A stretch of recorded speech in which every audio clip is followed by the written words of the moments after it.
Why do you think Red Riding Hood is such a great story to tell, and what is it about for you?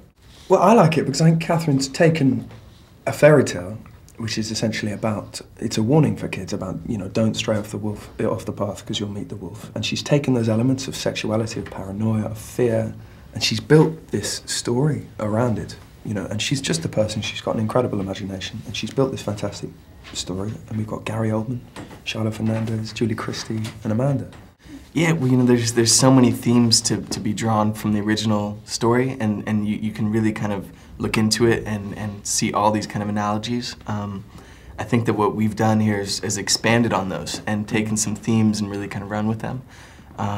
For me, there's attraction with Catherine Hardwicke, who's you know, one of my favorite directors, and I've always wanted to work with her and thought that I would fit in kind of her world.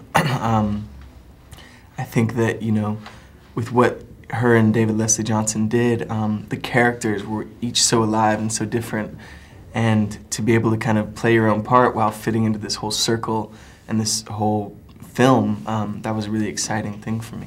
What has been your other favorite children's books, and why?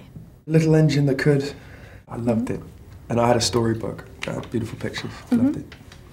I liked The Little Prince, which I think is a French book. It is French? Yeah, yeah. Le Petit Prince? Yeah. Oh, and why? Why do you like these stories? Well, I think that The Little Prince just blew my mind. The little boy on his own kind of place there, and you know, the imagery and the imagination that kind of ran with that story, and kind of picturing myself there and what I would do, and maybe that would happen to me one day. All those things that kind of get your imagination running were what kind of inspired me about those books. Well, it seems like there's a trend right now with movies, you know, Snow White and Cinderella and other fairy tales coming to the screen. How do you explain this wave of films? I don't know, I think maybe people have realised that the messages behind these movies are timeless and applicable just as much today as they've always been. And the reason these stories have survived, I mean, there is a reason they've survived for so long. And also, you know, your marketing is already done. Yeah, I think, you know, the stories will live on for a very long time to come. And like Max was saying there, there's a reason why they've lasted.